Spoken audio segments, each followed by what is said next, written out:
is climbing a 20-meter long rope. कितना metre?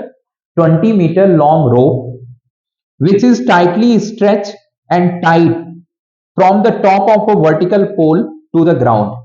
So इसका मतलब एक वर्टिकल पोल है ग्राउंड से, और इस पे क्या बोला जा रहा है, क्या लगा हुआ है? रोप। क्या लगा हुआ है? रोप। समझ में आया? आगे बोला जा रहा है कि ये जो रोप है ये 20 मीटर लॉन्ग है। क्या है ये रोप? 20 मीटर लॉन्ग, और ये ग्राउंड में टाइटली बंधा हुआ है कुछ इस तरह से। तो ये रोप है और ये वर्टिकल पोल है। समझ में आया?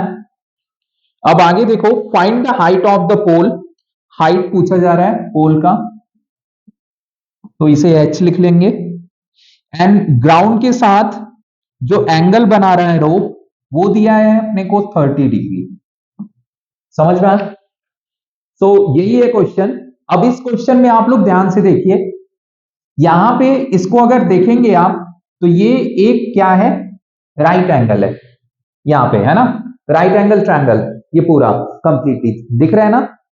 अब ये रोप है, ये 20 मीटर लॉन्ग, और ये आपसे पोल की हाइट पूछी जा रही है। तो जो चीज दिया हुआ है और जो नहीं दिया हुआ है, इन्हीं दोनों साइड्स को देखो कि ये ट्रिग्नोमेट्रिक रेशियो में किसको रिप्रेजेंट करता है? हाइपोटेनियस और परपेंडिकुलर। किसको? साइन को। किसको?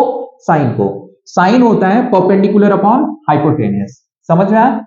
तो डायरेक्टली अपन पिक करेंगे साइन 30, और साइन 30 ये पिक कर रहे हैं, तो इसके सामने की साइड क्या होती है? परपेंडिकुलर। तो ये हो जाएगा h अपॉन हाइपोटेनियस कितना है? 20। अब साइन 30 की वैल्यू क्या होती है? 1/2। ये होगा h अपॉन 20। अब देखो 2 से 20 आपने काटा, 10 आ गया। अब 10 को आप यहां पे भेजोगे, क्रॉस मल्टीप्लाई होकर 10 1 जा 10, और इधर आया h। तो ये आपकी हाइट पता चल गई। कितना है हाइट? कितनी आ गई? 10 मीटर। तो ये पोल की हाइट हो गई। समझ